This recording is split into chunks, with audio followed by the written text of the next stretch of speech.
Welcome home. We are WNST, AM 1570, Towson, Baltimore. We are Baltimore positive and positively watching all things NFL this week, as well as a new manager for the Orioles and Craig Albernaz. Luke will be on the scene for all that. Any breaking news, you get it first on the WNST Tech Service. This is all brought to you by our friends at Cole Roofing and Gordian Energy.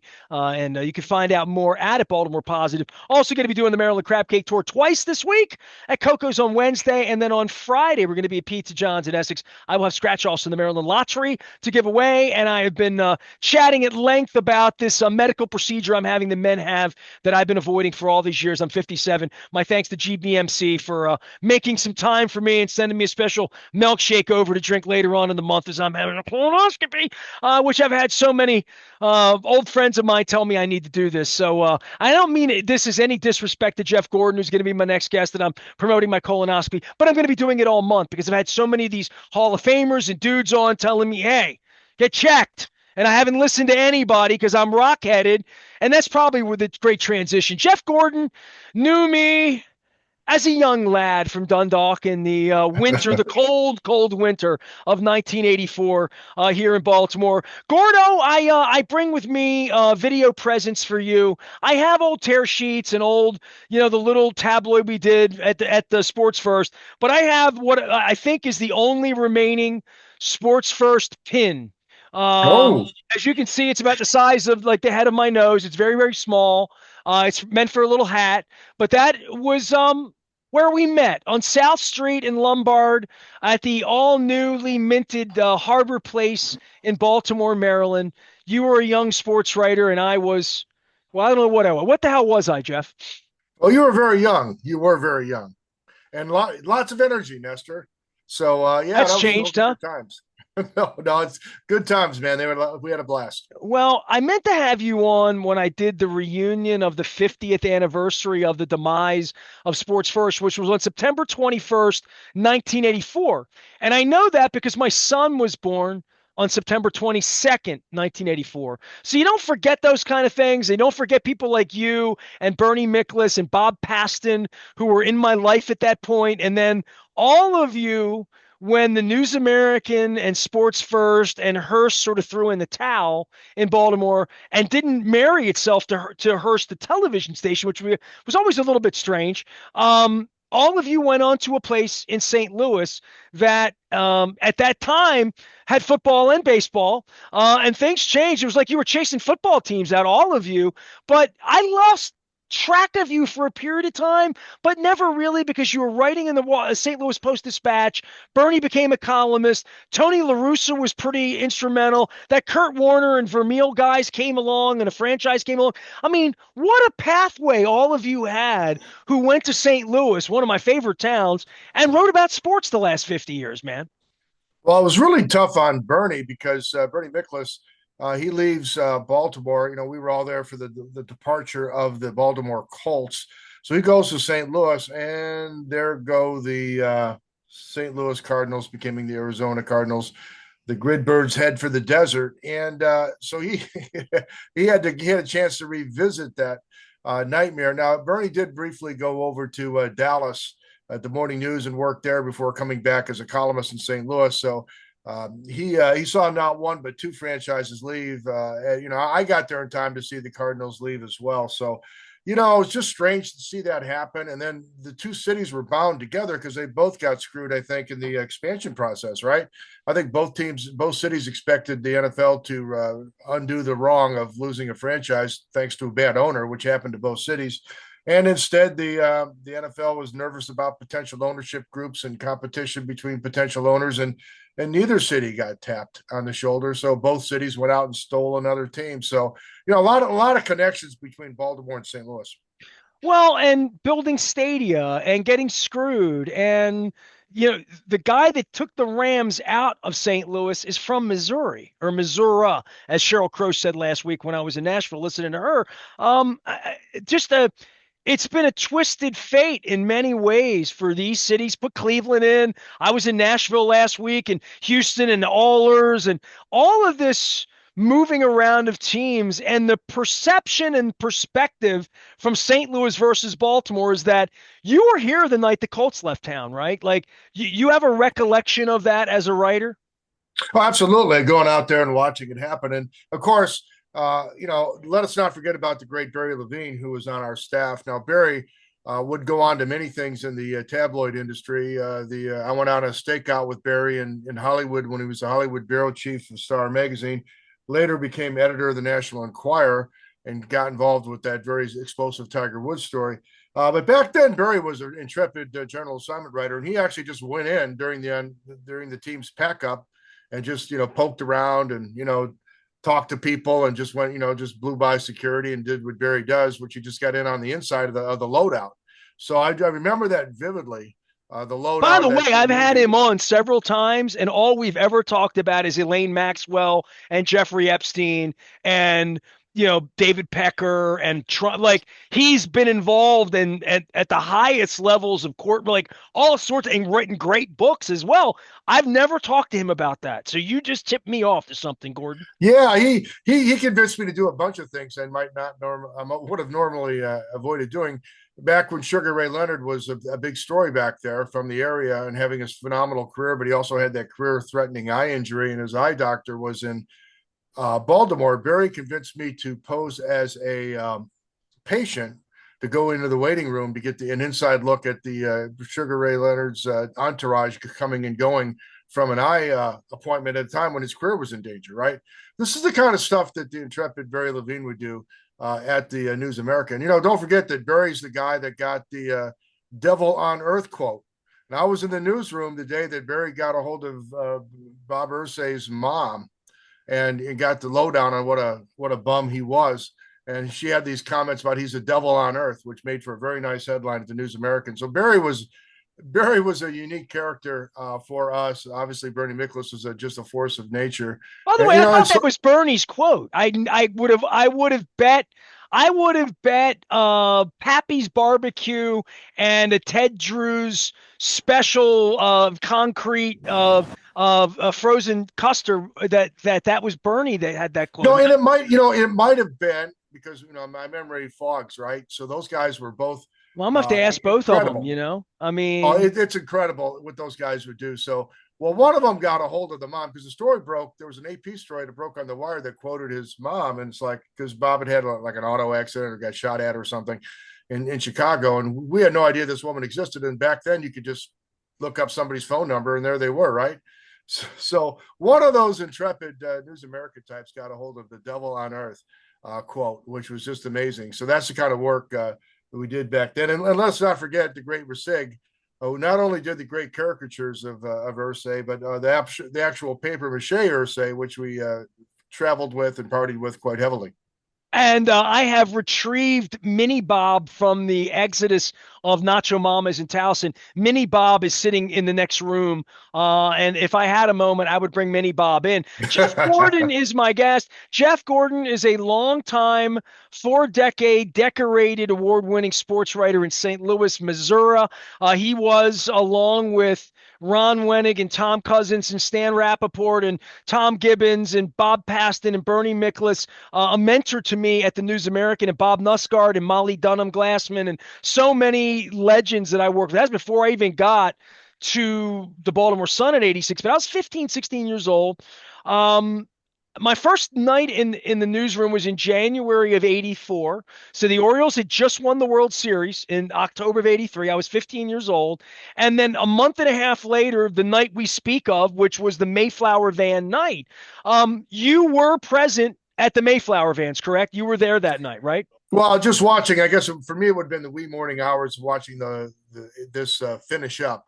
Like I say, Barry got in there, being Barry, got in there and just got in ahead of the rest of the media because that's just the kind of stuff he did. So yeah, I was very and this was such a traumatic deal because this is a team that had the sort of connection with the fan base that the St. Louis baseball Cardinals have here in Missouri. It's just such a unique, such a unique deal. I mean, it's hard to describe to people outside the area, and maybe for some of the younger fans there in Baltimore, that you may not know just that relationship and how, just generations of fans and, people growing up with their dad and their grandfather following those teams. And the great John Stedman, the chronicler of the great years, steady in his knowledge and his embrace of the franchise. All that, it just was so ingrained into culture of Baltimore. It was such a part of that city. It's unthinkable that franchise would land in the hands of somebody so irresponsible, and in such a weird way as well, right? How he initially got the ownership. So that whole story was amazing. I remember going back to Baltimore for the newspaper here in St. Louis to do a story about the city's, recovery from the departure, the marching band that refused to quit marching, and that became a whole ESPN deal. And a young Jeff Gordon got a little FaceTime in that ESPN examination of that feature on the marching band, the band that would not stop marching in Baltimore. That's just what Baltimore was. It's just so unique. Well, I got my Baltimore Colts belt buckle from 1971 from my childhood that came off of the Sears and Roebuck catalog. And I collect these, Gordo, so don't think I'm a weirdo. I have the St. Louis Cardinals one also from 1971. Still works. Very, very lovely buckle, orbit buckles. How did the Cardinals departure, like, you left Baltimore, the paper went down in 86 or 80 85, right? And or 86, you went to St. Louis. And then this is the time where, like, the baseball Cardinals have Whitey Herzog, all the outfielders that can run. Like, just the Cardinals were really something on the baseball side. The football team was leaving and almost came to Baltimore. Mr. Bidwell, bring us your team. 98 Rock made a song, and they were selling. Stan Rappaport has a Baltimore Cardinals sweatshirt that they were selling at the Heck Company that they were making. The NFL's property sent lawyers in, the whole deal. The Cardinals didn't leave in like Mayflowers, though, right? Like but you covered that soon thereafter. You and Bernie and Bob Paston, who was really responsible for me and gave me a job when I was a kid and loved me. I could still hear Paston's voice. I can't say so much on the radio because he cussed a lot, but that's pretty good, Paston, wasn't it? That's decent. Not bad. Yeah, yeah. Yeah, we still do good imitations of Bob, because we had some guys end up in St. Louis that we all worked together up in St. Joe, Missouri, that didn't come to Baltimore, but we all worked in Missouri and we all ended up in St. Louis too. It was like Lou Grant, right? Like literally, yeah. right? Like see, buddy. Pittsburgh Yeah, accent, yeah. Yeah, no, he was. And, we got there, and I think Bernie authored a great series of stories, the feudal franchise, talk about why the St. Louis football Cardinals had fallen in such a rut of mediocrity. And it really just was a poorly run franchise. Bill Bidwell was not an evil guy like Irsay. And, but he was just hapless. He just sort of inherited this team, and he was a good guy. He was just hapless. Old money St. Louis wanted no part of this guy. The stadium was you had to be replaced for football. The team didn't really have a practice facility to practice on the AstroTurf at the old Busch Stadium. It just was a bad situation where he couldn't get anything done in St. Louis because he was just kind of an outlier. He just inherited this team. He was socially awkward. He had some powerful people that backed him, but not enough, right? So he started shopping his team around, and he ended up in Arizona, where the Phoenix and then Arizona Cardinals, and they were just going through a lot of the same misery they had here. Except they were doing it 120 degrees instead. Yeah, and they didn't get a stadium for a long time. And finally, Michael Bidwell, who's a very sharp operator, not unlike what Jimmy did, taking over for Bob, really got the franchise in the right place, right? And so they finally got out of the sun. They would roast out there. Fans would sit in that stadium, and there's a reason why the Sun Devils played at night, man. It's hot in the desert. So they roasted out there in the sun. Didn't get a stadium for a long time, but it all worked out eventually for the Cardinals. But St. Louis then had to go try to steal the Rams, and that turned into a bit of a mess because you just end up with a bad owner, which, again, tied to Baltimore because it was Rosenblum's widow that brought the team here. Of course, they had the franchise swap back in the day that stuck Baltimore with Irsay. So many connections, Nestor, between these cities. I got the LA Rams a buckle here too. Now they're back. So, it's like they Yes, never yes. left at all, right? So, Jeff Gordon is my guest. Gordo and I worked together in 1984, 85 at a little paper called Sports First at the Baltimore News American. Anybody old school called News Post, News Post. And you spent a life in it. And when I talked to John Eisenberg, who was another incredible mentor to me at the Sun when I got there, all of you, you have no idea how grateful I am to you, all of you. I kiss all of your asses publicly, privately. I cry every time I see Jack Gibbons. I don't cry when I see Marlowe, but Muscart usually he makes me cry. Ron Wenig would make me cry. Cousins too. But like there is a point for having spent a life in this. And Eisenberg says the golden era of sports writing, the glorious era of the St. Louis Post-Dispatch and the Cardinals and the greatest show on turf and covering politics and sports and stadiums and legend and Tony La Russa and winning World Series and losing World Series and going to Stanley Cups and having Wayne Gretzky come to town for a minute and like just all of that. And you're a Mizzou journalism guy, right? That came at it that way as a decorated guy. I'm worried about all of this, like just in a general sense where young people come to me and say, I want to be, what do you want to be? A sports radio guy? There ain't no such thing. You want to be a sports writer? You want to be a columnist? You want, there ain't no newspapers. Like, it's really a weird thing to have had my life now at 57. You're a couple, 2, 3 years older than me, but like, I don't even know what to make of it that I don't wake up after a game and want to go read Mitch Albom or read Richard Justice or read you or Bernie about after a game to get the kind of analysis that I think we were all trained and guys like you taught me about how to do it. I think I do it well because you all taught me how to do it well so many years ago. But I don't know what sports has become where guys like me get locked out and I can't even ask questions anymore. And I don't recognize the industry part of it, especially with the gambling side of it coming in. It is a little different than the way we went about it and the way we were trained. And I think the way you and I can get together for hours and hours and hours and talk about sports in a passionate, educated, informed way, having lived our lives that way. Young kids just want to bet on the game, man. Like literally.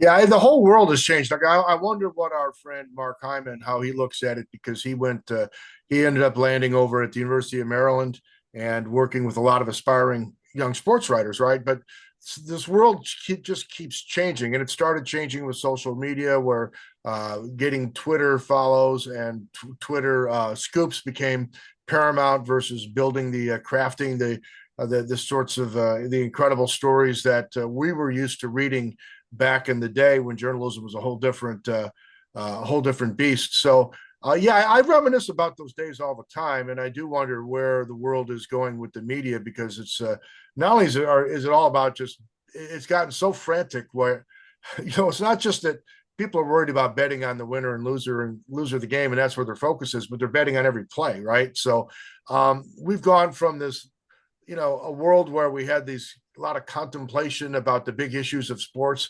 to viewers just watching it minute to minute, second to second, and wagering minute to minute, second to second, digesting all their information through social media. And everything's just screaming hot takes and scoops and, just a blur. Or back then, you talk about, a guy like Eisenberg, a very thoughtful writer, is the exact opposite of the world that we live in now, right? So he would be the other end of it, of the world we're seeing these days. Well, and I think the thoughtfulness of all of it added to the allure of sports and the storytelling, whether it's John Facenda and Steve Sable, and Ed Sable doing NFL film stuff. But I think it's devolved now into, and I said this about like Harbaugh's shenanigans last week with Lamar Jackson and the Bears only getting a slap on the wrist because the NFL doesn't want to indict itself in regard to moving a point spread 5 points, which would have had the FBI looking into the mafia if anybody moved the point spread 5 points the day before the game with a two-time MVP quarterback. So we're at a different point where the leagues and certainly Congress is not going to get involved in any of this and antitrust and, how the Expos became the Nationals and how Angelo sort of screwed up baseball here since the time you left and we got a stadium built and all that. But these cities by the wayside, like St. Louis, like Baltimore, where the infrastructure is built in. We've just given $1.2 billion now to these two stadia that are a generation old, really benefiting a couple of billionaire guys to just throw the media up into the corner, into the little Kevin Byrne press box, and have the Blackwing premium seating behind home plate, or throw the band out from behind, the field so we can have the high five the players as they come onto the field. But really, the media part of this, and Gordo, I go back to when my late friend Steve Sable came to Brian Billick after the Ravens won the Super Bowl, right after the greatest show on turf, and the Rams had won in '99 with Kurt Warner. The Ravens won the next year, and Sable wanted to do a reality show called Hard Knocks. And Billick had this cast of characters: Shannon Sharp, Tony Siragusa, Woodson, Ray Lewis, like all of these people involved. And they did it. And honestly, you go back and watch that. Some of it staged, some of it, a little this and that. But like cutting players, live mics, all of that, everything all of these teams have done over the last 25 years now of that is in-housing teamx.com, bringing a bunch of pretty girls and pretty boys in to interview coworkers, dominating press conferences, and cutting scenes that I say are like the Hulk Hogan reality show, where if somebody gets in the shot in the hallway, they have to recut the scene of the draft pick coming in to sign the contract that's brought to you by the clothing company, and they have their fits now and the social media and all that. That it's a reality television show that's created and controlled by them, like the WWE did with wrestling 30 years ago, where that is their content now. It's their television channel, and they're going to show you Sugar Ray Leonard's eye appointment, but they're going to show it from his point of view. Yeah, that's the world. I mean, we're definitely racing in that direction. Teams have gotten more sophisticated. They've filled the vacuum as newspapers have started to go away as a primary source of information, as all these websites were so vibrant covering sports, but now they all cut back as everybody in the industry struggled to monetize content. The teams have moved in most very sophisticated ways to fill the void. And also the athletes themselves have decided they're going to create their own brand and tell their own stories their own way. And, definitely has changed. And part of it's due to the death of traditional media people not being able to monetize, the companies not being able to monetize it. And also just teams getting smarter about wanting to control the imaging and smooth over the rough parts. And you're selling, it's marketing, and instead of journalism, you're just getting marketing, right? And so it's so different than what it was. And to your point about now you deal with the gambling portion of it, and it's such a big industry, and now you have teams controlling and filtering information and not always being 100% truthful about things. Yeah, where does this all go, and for the consumer? So a lot of the people growing up now wouldn't really understand what it was like to dive into something like the National. Remember back in the day what a glorious adventure that was, sort of like Sports First on steroids for a whole nation. All that great long form writing, the superstars that were in that. That's all gone, and now, like you say, you got team presentation content, and a lot of snippets, a lot of quick sound bites, and and so-called analysis is just people yelling. God bless Screaming A. Smith, because he's a tremendous success, but he and the Cowherd and Bayless, come on. I mean, just yelling. It's barely thought leadership. I will give you that, right? No, and look, all credit to these guys who are successful. Bayless was a brilliant writer back before he just became a guy yelling at people. Feinbaum was an accomplished journalist before he just became a guy with hot takes, for the SEC folks, and Stephen A was a sports writer, columnist. And now he just has got this deal. He's going to tell us how to run the country too, which I don't know how many things that one man can do and how many things he can yell about, but apparently he's indefatigable. You can't shut him down.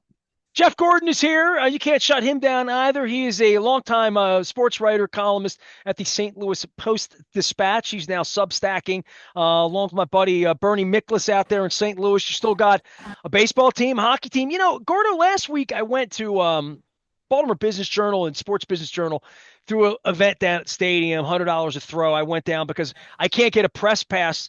I can't sit in the office of Sashi Brown or Katie Griggs, who run the Orioles and run the Ravens on the business side, to learn about where these $600 million investments go, because it is they're just no questions, and they have a speech, like a stump speech, almost like politically, where they say the same thing like robots. And then the second presentation, the second panel was about the NIL.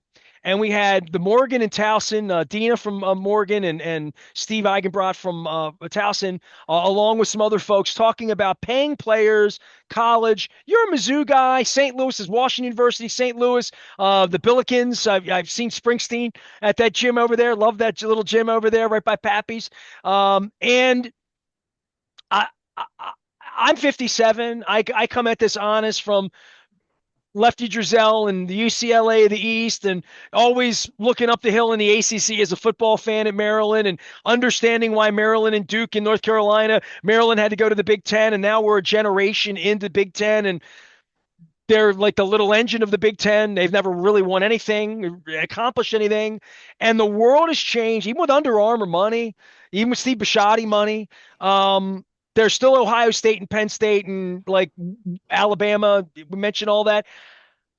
That is the most deconstructed thing that I can imagine. That if that were my primary thing, as my lifelong thing that I loved Old State U and covered State U, it's hard enough with the changes of the NFL and the international part of it, and baseball being sort of this falling, not on the backside of the game 7 we just had. I mean, we had a great World Series, but just in the diminished part of baseball, maybe not in St. Louis or places where it's still sort of number one, but sports and the money, and where hockey's getting its money in your town and where college sports is getting its money.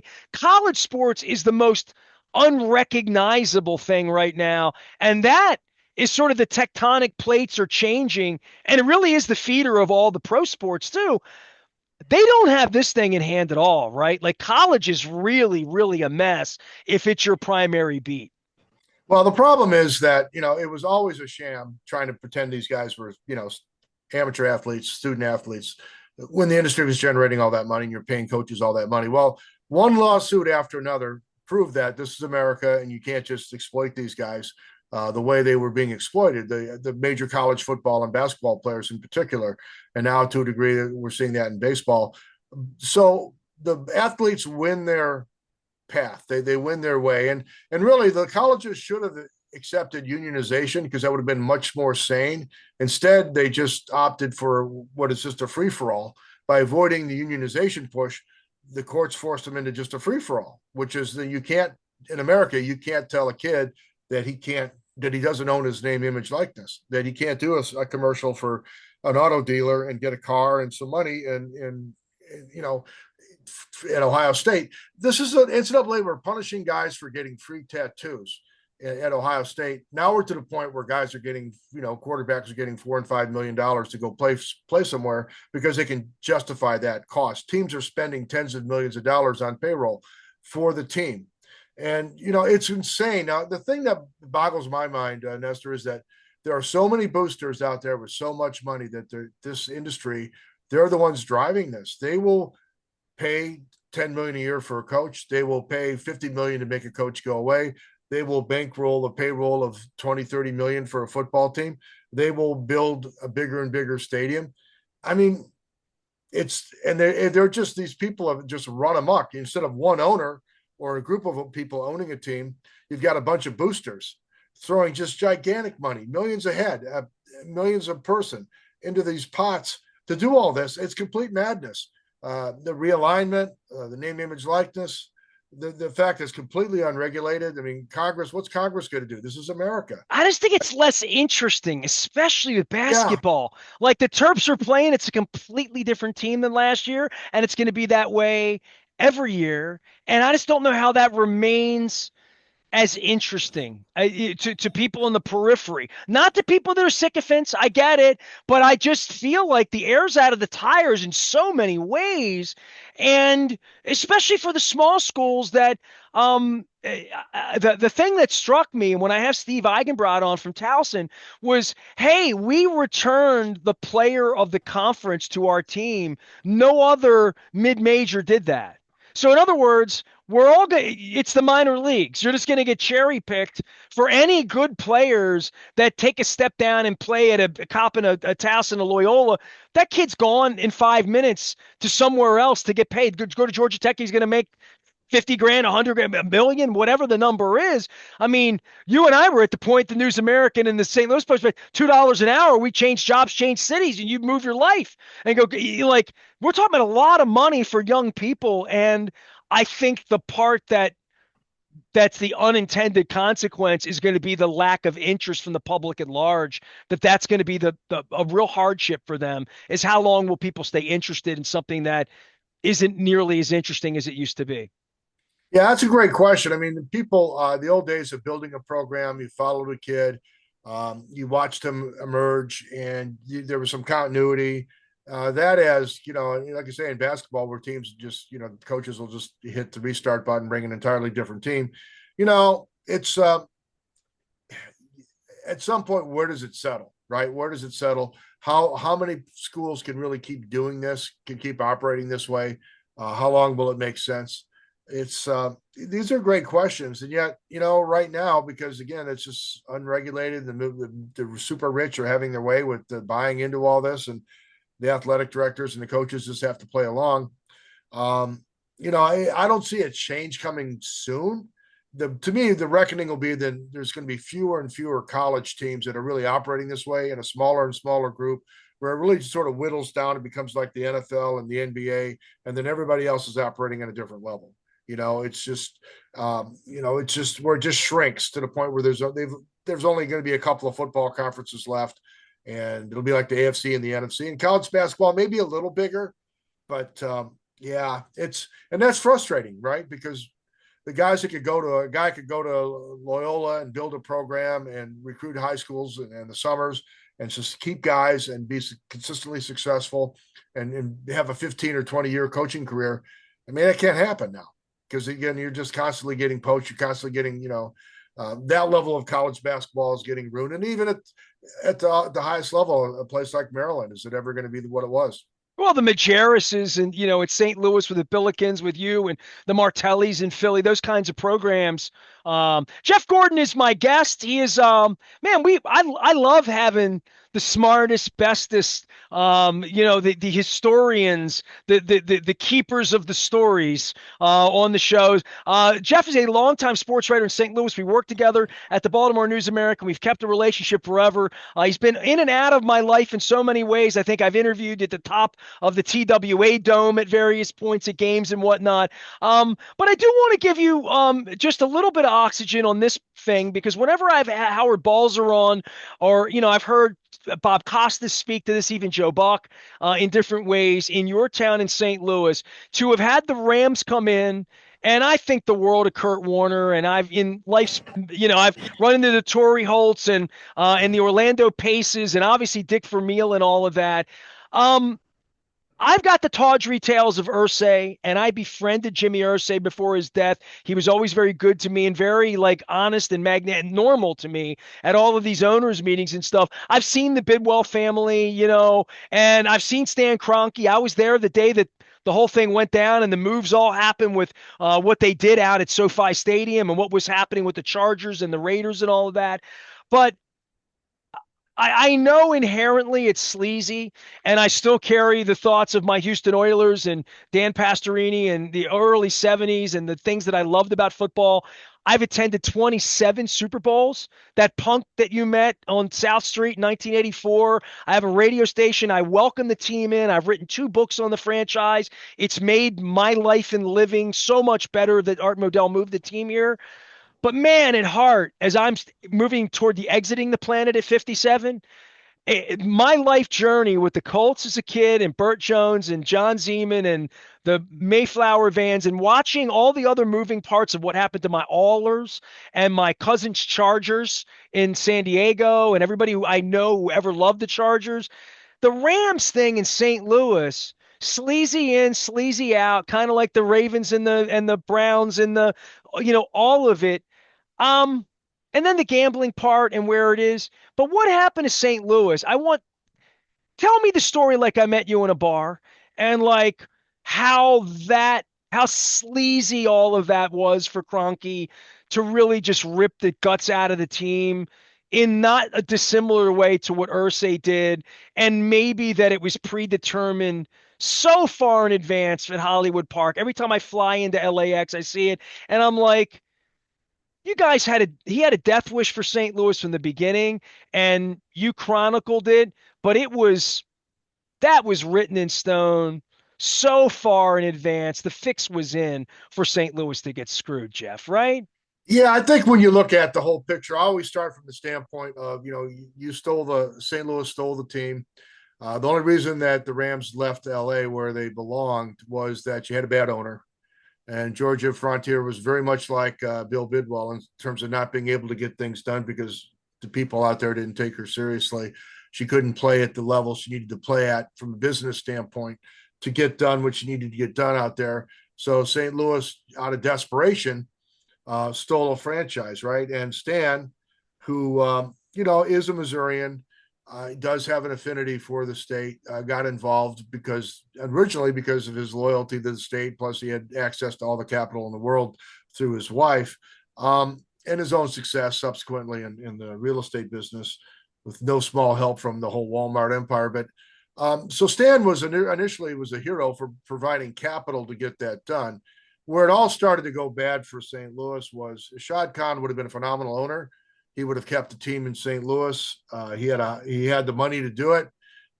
He made a bid for it, and Stan at the last second exercised his option as a part owner of the team to take total control. He waited to the last second to do so, and when he did so, you had to think at that point he had in mind to return the franchise to LA. And it makes sense on every level for that to happen. If you're dispassionate, you step back and say, of course, that was a smarter move. Now, what happened here was the St. Louis could have kept the team for a while by simply upgrading the stadium. Thanks to the lease in place, they could have made upgrades to the stadium, and they could have kept the team here through the bulk of this decade. Whether that would have, changed the long-term plan, I don't think so. But they could have kept the team. The people at the time said, well, they basically dared Stan to leave. The people who oversaw the stadium and the convention center dared him to leave. They thought Stan's ask to upgrade the stadium was excessive. It was not. It was actually pretty modest compared to what would subsequently happen in Indy to keep the Colts happy. So with the new stadium there, so the Rams made a very reasonable ask to have the stadium upgraded. The city shot it down, dared him to leave, and he did. Now the bad part was the sleazy part came when they hired Fisher to coach the team. Jeff, one of the reasons they wanted to hire him was he'd been a coach of a franchise that moved. It was already in play. When they hired Jeff Fisher as coach, it was going to happen. And then they were not going to try to win. They were going to try to drive down attendance. They were going to just pave the way to leave.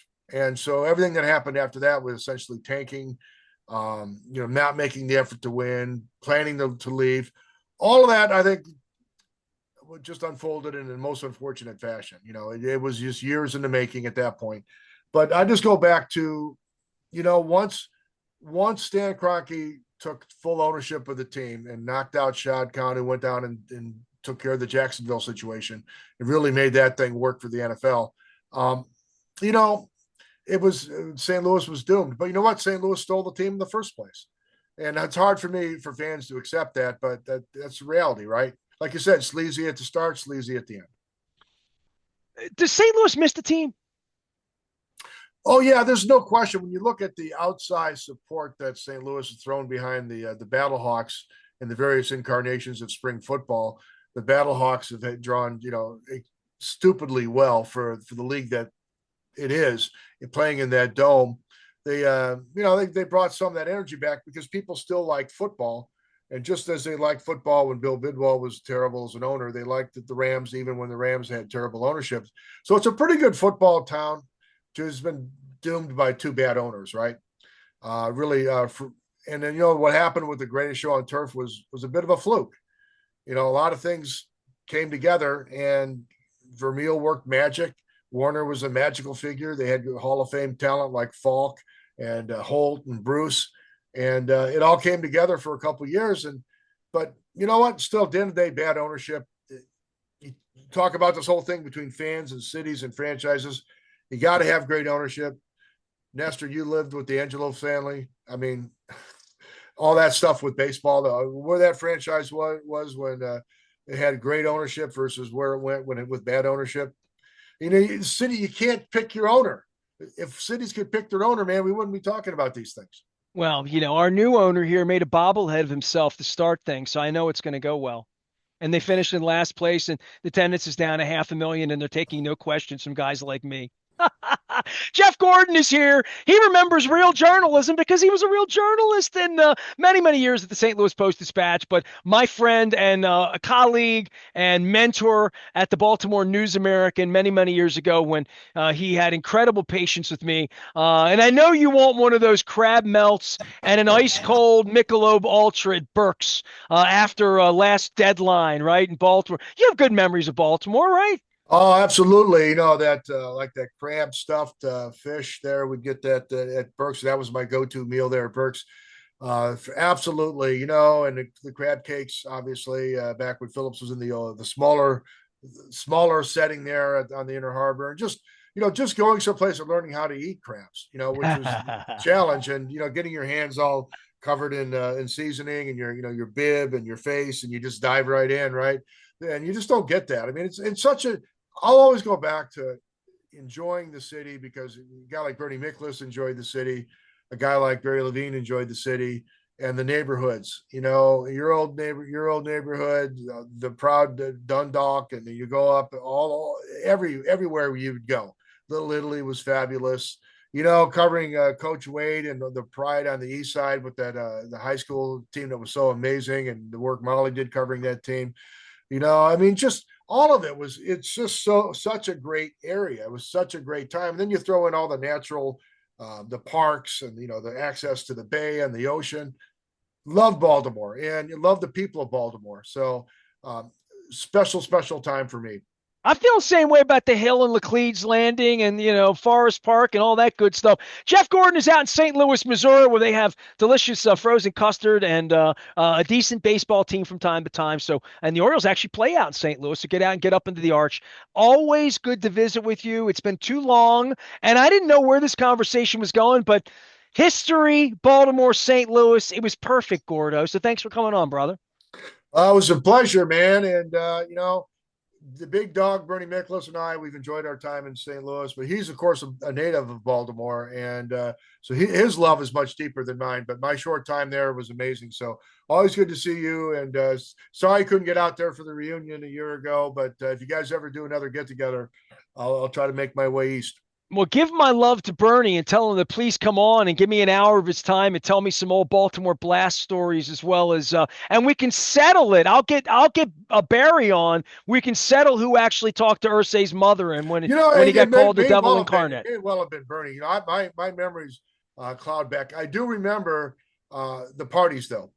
And playing These Boots Are Made for Walking over and over again by Barbara Streisand. For some reason, we got stuck on that. No. It wasn't Barbara Streisand. It was Frank Sinatra's daughter. Yeah, Nancy, you're right. Nancy Sinatra, right? So these boom, boom, played boom, it over and boom, over boom, again, boom, boom, boom, bum, over and over. Yeah. I that little apartment right off Chase Street, about 5 blocks away from the Baltimore Sun. I know exactly where you're talking about. Jeff Gordon, I wore Bernie Miklasz's shoe home that night. It's a long story. Yeah. He got it back. He got it back. It's true. It's true. Yeah, oh, the 80s. I remember some of the things about it. I didn't even do drugs back then. It was crazy. We are WNST, AM 1570, Towson, Baltimore.